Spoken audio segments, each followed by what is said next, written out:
ഭൗതിക സാഹചര്യങ്ങൾ ഇപ്പോഴും നാടക പ്രവർത്തകർക്ക് അകലെയാണെന്ന് നടൻ ശിവജി ഗുരുവായൂർ. നാടകക്കാർക്ക് സ്വന്തമായ ഒരു ഓഡിറ്റോറിയം പോലും ഇല്ലെന്നും അദ്ദേഹം എടപ്പാളിൽ മാധ്യമങ്ങളുടെ ചോദ്യത്തോട് പ്രതികരിക്കുകയായിരുന്നു അദ്ദേഹം.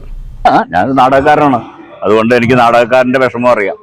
ഞാൻ അനുഭവിച്ചിട്ടുള്ള ത്യാഗങ്ങൾ തന്നെയാണ് ഇപ്പോഴും നാടക പ്രവർത്തകർ അനുഭവിച്ചുകൊണ്ടിരിക്കുന്നത്. ഒരു വലിയ മാറ്റമൊന്നും ഉണ്ടായെന്ന് പറയാൻ പറ്റില്ല.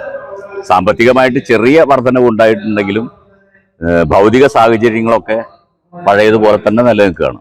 ഒരു നാടകം ഭംഗിയായിട്ട് അവതരിപ്പിക്കാൻ ഒരു ഓഡിറ്റോറിയം പോലും കേരളത്തിൽ ഇല്ല. നാടകക്കാർക്ക് സ്വന്തമായിട്ട് ഒരു ഓഡിറ്റോറിയം പോലും കേരളത്തിൽ ഇല്ല എന്നുള്ളത് ഇത്രയും വർഷം KPSC തുടങ്ങി ഇത്രയും വർഷം നമ്മളൊരു മന്ത്രിസഭ ഉണ്ടാക്കാൻ പോലും കാരണമായിട്ടുള്ള നിങ്ങൾ തന്നെ കമ്മ്യൂണിസ്റ്റാക്കിയുള്ള നാടകം തുടങ്ങി ഇവിടെ വന്നു നിൽക്കുമ്പോഴും നമ്മുടെ സർക്കാരിന് അത് കഴിഞ്ഞില്ല എന്നുള്ളത് ഒരു എളിയ നാടകക്കാരൻ എന്നുള്ള എനിക്ക് വലിയ ഖേദമുണ്ട്.